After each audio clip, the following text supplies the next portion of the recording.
seeing everybody again today. We want to thank you for joining us on the Just Angling podcast. This is our first video podcast, and we think it's going to be a whole lot better than just the audio version. And we're so pleased today to not only have Chip Berry, my sidekick with Maps Unique, but also we have John Cruz, who just got finished winning the Big Rock Blue Marlin tournament. Way to go, John. Good job. Thank you. Hey, such a story in that. I mean, there, as there usually is, that we'll get into a little bit later on. But welcome to the show. We appreciate you joining us today in your busy schedule. All right. Thank you, sir. So I'm going to kick off, and then I'm going to turn it over to Chip, because Chip's the offshore guy, a lot more than I am. You know, where I was so mystified by this whole thing, I believe, if I'm not mistaken, you were the first outboard center console boat to win Big Rock. Is that correct?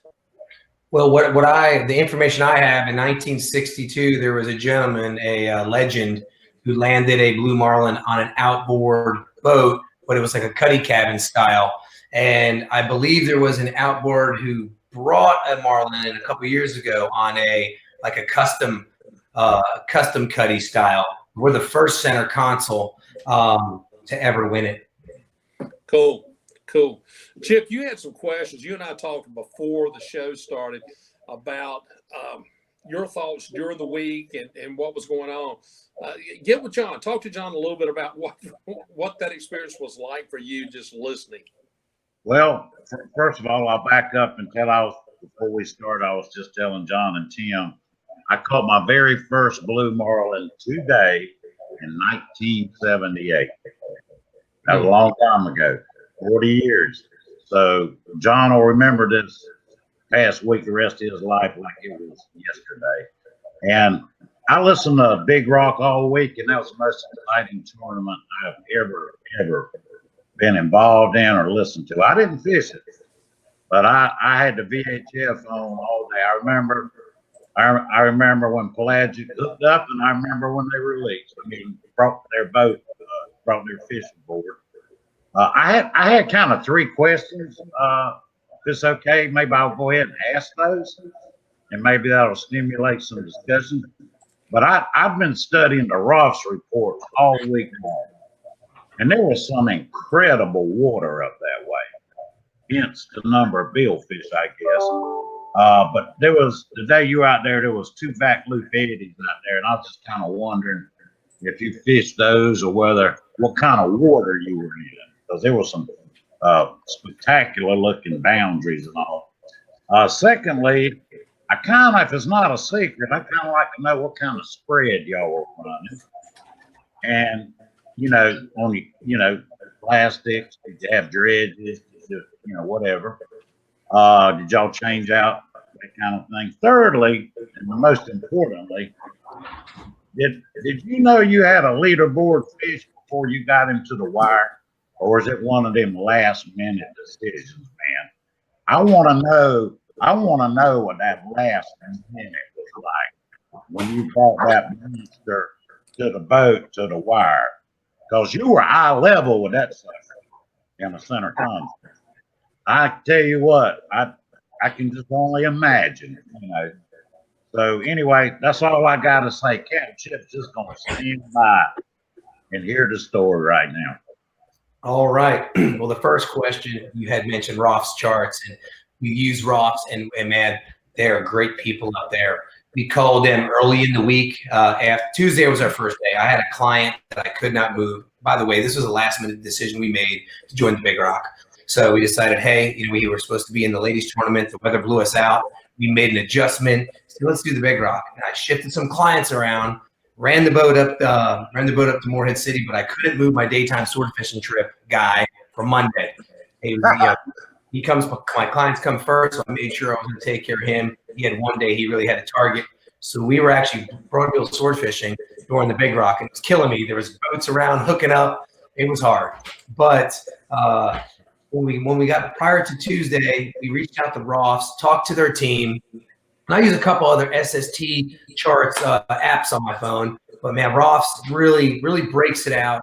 breaks out where they think the best water is, and really gives you, it ties it all together using those apps and using their snapshots that they give you and their feedback. And there was some beautiful water out there. And on Tuesday, we shot out right there at about the 480 to 490 line, and there was a lot of boats there, and we immediately became connected. We had a Marlin on, and before I could even report it, we pulled the hook first thing Tuesday morning. And then about a few hours later, we hooked into a giant. And we ended up breaking her off after a little battle. So, but she was a big fish. That being said, the adjustments that Rolf gave us the adjustments coming into Friday. We knew the water had moved a little bit north, right in the 590s, 585, 590. And what really cool story is I have a Garmin inReach, and the Rolf guy said, hey, when you have a chance mid-morning around 10 o'clock, shoot me what you're seeing. Tell me what you got out there. Tell me the conditions. Tell me the water temp. Tell me where the blue green's at, and send them to your wife via inReach. I'll give her feedback and give you adjustments. So there I was. Oh, yeah. So 10 a.m., I'm in my inReach, sending my wife a message. Hey, we're right off the blue green, about a half mile. Water's beautiful. It's a little warmer than we'd like. It's about 81.5. I sent it to him. I get a message back about 15 minutes later, and Rolf says, hey, move this way, 1.8 miles. So I set my autopilot, set my position, had the spread just chugging along about 9 knots, and you wouldn't believe it. As soon as we get on position, man, she came in the spread, slammed the short, slammed the mid, and then ended up eating the long rigger, and it was on. So, but the water overall was really beautiful this week. There was a ton of marlin bites. We had over 8 bites in 3 days. We only had 3 fishing days because we lost that Monday sword trip and those 2 bad weather days. So we're very fortunate. Even on the last day, Saturday, I had one on and it pulled the hook immediately. And I can only imagine if we called another hookup. And it was a big one too. I can only imagine if we called in another hookup. But we were very fortunate to be on the fish all week. Very lucky. But Ross really did help out. And, tying in where the fish were and where that water moves. So it was good water, and Ross is an awesome product. Yeah, man. Here's a question I've got for you. Yes, sir. You're sitting there in the center console, twin engines. How long was that contender you're in? How big was it? Yeah, it's a 35T contender. It's actually a 34 foot 9 inches, if I remember, 34.9 or 34.10. But it's a 35 foot boat, center console, twin 350 Suzuki's on it. Okay, with that in mind, and knowing just how significant not losing the moisture in that fish was, tell me what kind of speeds you were making in that 35 foot container coming back inshore. Well, we were rolling. I got to be honest. It got a little sporty there for a little bit, but we were cruising a good 32 knots, I would say, steady. And we probably reached it a couple times, maybe 35, 36 knots. But I would say 30, 32 was our steady coming in and the tabs down. But our run was only about 50 miles, so it wasn't too bad. As soon as we crossed the knuckle boogie at the Cape, we were heading home. And we gave Randy, thank you, Randy and Jarrett Bain, all those guys for this tournament. Amazing. But we gave Randy a snapshot about an hour and 45 minutes. And we were about dead on. Well, with that being said, let me ask you this question. Do you think because of it was 0.2 of a pound, I believe, was the difference between you and the second place winner or second place guys?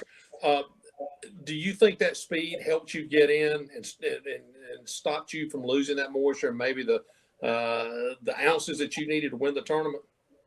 I'll tell you what, it didn't hurt. I promise you that. But on another note, the biggest thing, and I do a lot of commercial giant bluefin tuna fishing, commercial sword fishing, mahi, wahoo, I do all that. And I also do run charters. But one thing I do is I have these big insulated fish bags. They're made by Reliable Fishing. They're closed cell foam, and I put all my fish in these. I pack them with ice, put ice on the bottom. We slide them right through the door over the back of the gunnel into these bags. We splash them with water, just throw like a little quick bucket of water on top of them and ice them down very well and wrap them up like a taco. We wrap them up very tight. We make sure no air is getting in. And to me, that's the most critical part of the poundage, keeping them moist and keeping them edible cold. So that fish was edible when it hit the scales. It wasn't a fish that was laid on deck and covered with towels or something like that. Nothing wrong with that. But I can tell you that fish was ice cold when we got to the dock. Okay. I'd love to have been on the ride in, man. I'd love to have been on the ride. Oh, man. I'll tell you, we were cloud 9, but we didn't know how big that fish was. We really, and now that story will be after the last question here, but we didn't know how big she was. Well, tell us a little bit about Chip had a great question there when he's asking you about at what point did you know that you thought you had potentially a winning fish? Well, it was a long battle, and I seen her. She jumped I think it was 7 times, maybe 8 times, somewhere between 7 and 10. She jumped. When she first hit, she did one big jump right there in the prop wash, not too far, maybe 50 to 75 feet behind the boat, and then she shot out, maybe pulled 50 to 100 yards of string, and she jumped 3 times back to back. It was awesome. So she did a lot of dancing right there in the beginning, and then she was shooting across the surface back and forth. So we had a couple really good looks at her. About an hour, maybe hour and a half into the battle, she settled in, and we had her off the bow, and we were so close to the swivel. I mean, right there, the swivel was in hand reach. She was right there, 25 feet, 20 feet sideways. Her big eye, she was lit up, and she was coming, and she just decided to go straight down. She turned and burned and went straight down. And that's when the clock started ticking. I mean, she was being friendly, and she was thumping away down there. But we knew she was a good fish, but we still knew we need to measure. You know, we want to get a measurement. And when we finally did get her to the boat, our measurement in the water was like 104 inches. We're like, oh boy. So we know that when you're in a boat, it's a little harder to measure them. So we got a better measurement and said she was really close. I said she was thick, and I was like, you know what? Right at that tail end, she ended up passing. So I said, well, it's my responsibility. I'm not sending her down to the bottom. She's a big fish. I believe she's over 400. And we slid her in that little tuna door, flipped her up on her side. It's a big question everybody asks, how'd they get them in? It's actually very easy. Yeah, we slip her up. We just tilt her up on her belly. We pulled her right through that door. But she was tight in that door. If she was about 75 pounds larger, we might have had to pull her over the top of the gun. But we got her in. And at that time, we wrapped her up, cooled her down, got her housekeeping done, and started heading in.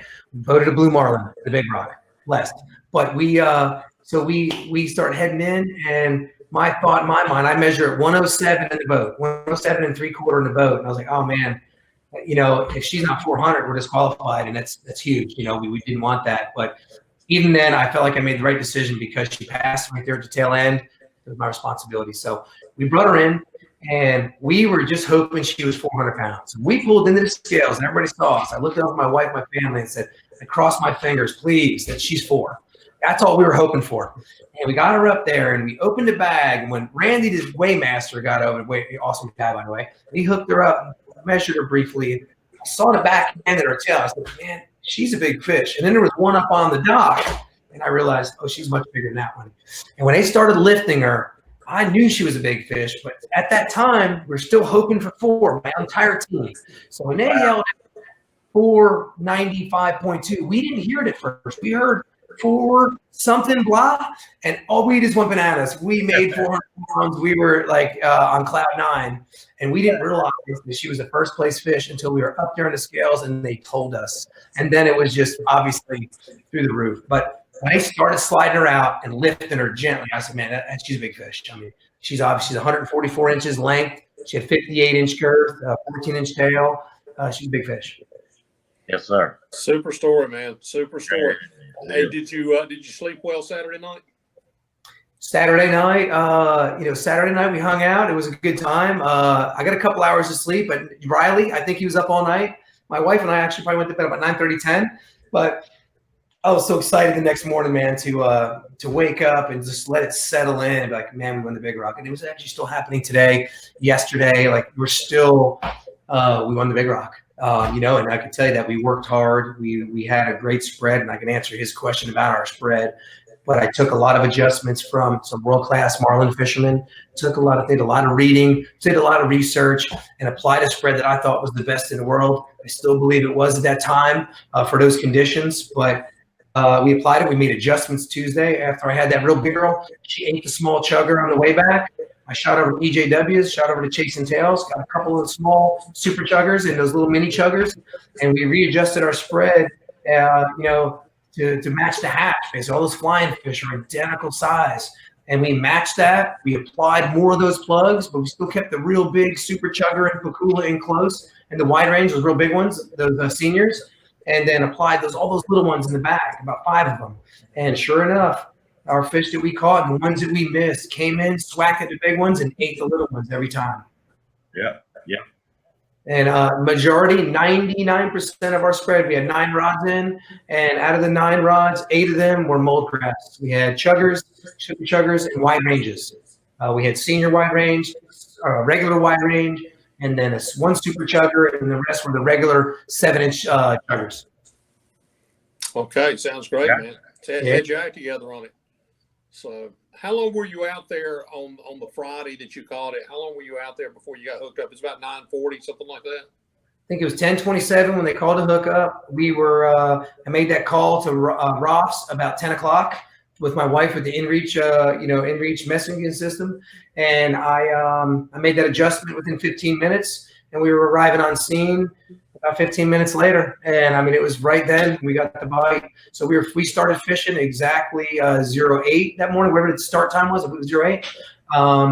We were there about 45 minutes prior with the other boats, and we just got everything ready, got everything prepared, and we were just waiting for Randy to call lines in. We were ready to go. When he called lines in, man, there was rods just screaming out, and we started working that water, and we got that adjustment, and man, we came tight. And I knew she was hooked good when she first jumped. The hook was buried at the base of her bill. An 11-aught VMC was buried in her. Okay. Yeah. All right. Well, I can't wait till next year to go to Big Rock. Hopefully, we won't be dealing with a plague at that point in time.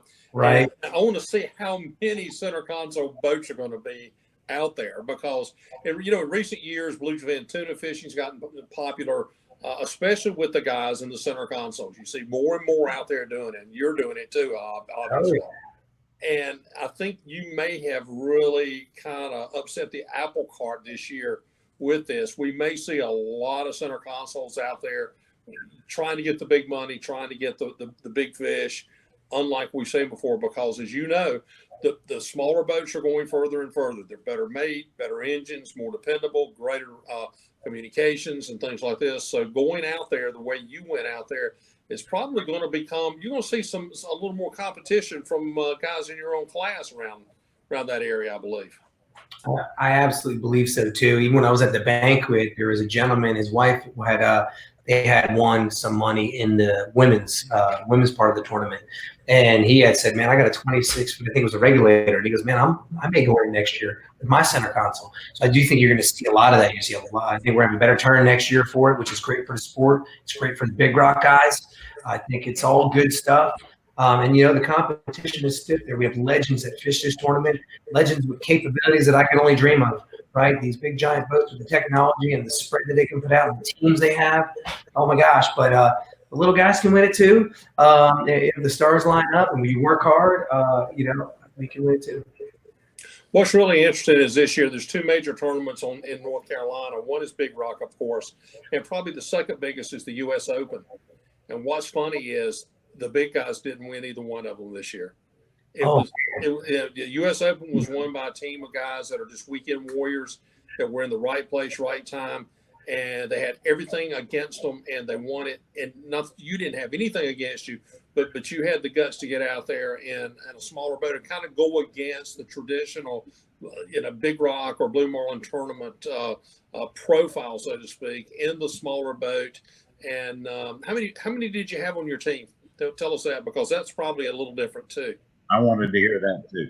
Yeah, so I had my first mate was Captain Riley Atkins. My second mate was Kyle Kilpatrick, and then I had another gentleman, Norman Bowen. He was basically like a client on the boat, you know what I mean? But he was also a free floater. He did apply and assist us on board. But my first mate, second mate was Riley and Kyle. And Riley had left side, Kyle had right side. I assisted him with as much as I could, also driving that pointy boat thing, make sure I'm in the right area, in the right position. But they did a great job. We did a lot of clearing. We did a lot of shagging grass.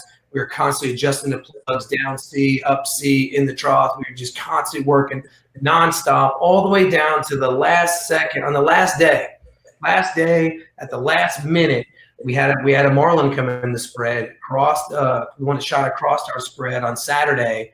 And I had a big split tail mullet, a big one, like a 1.5, 2 footer. And I immediately sent her back, and I ran to KK, said, "Hey, grab the radio. We got 45 seconds." So all the way to the last, he was on the radio in case I hooked her up. I sent her back, and I'll get ready to yell it. I thought she was going to hook up, and she never came tight. And Randy called it. We pulled them all in. But we were all the way from the second we opened at 8 in the morning or 9 on Saturday, all the way to we were constantly in the game, constantly fishing, prepared and watching, and prepared to do what we had to do to try to put fish on deck.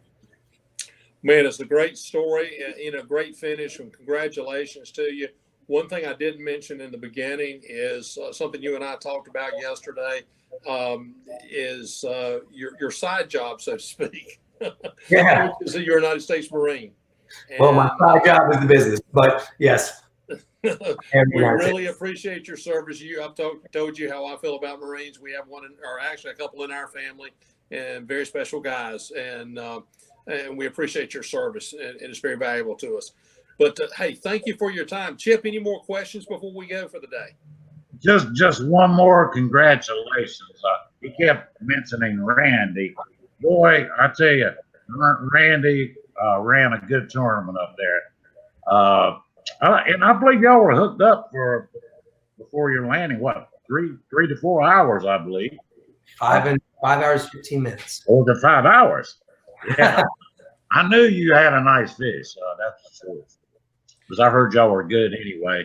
But yeah, you beat out Adrian Holler on the Sea Striker, which, I mean, yeah, you beat some of the best blue water fishermen on earth last week, brother. You did. And I congratulate you. And again, I want to just say personally, thank you for serving this great country. Man, I really appreciate it. I want to thank you guys for giving me the opportunity just to meet you. You're a legend also. Sir, both you guys are awesome. I appreciate the opportunity just to talk to you guys. And look at this, man. I mean, I'm so fortunate, man. Thank you. Yeah. Hey, thanks for your time. Congratulations again, and good luck in the future. Yeah, man. Y'all have a great day. Thank you so much. Okay. Hey, thanks, folks, for joining us today. We really do appreciate it. And be sure and stick with us for the next one coming up next week. Not sure who we're going to have next week. It's going to be hard to top this one. But thanks for being on Just Angling. We appreciate you supporting us. Chip, thanks a lot for sidekicking, man. Always great. Amen. It's been bodacious. I hear you. Later, guys.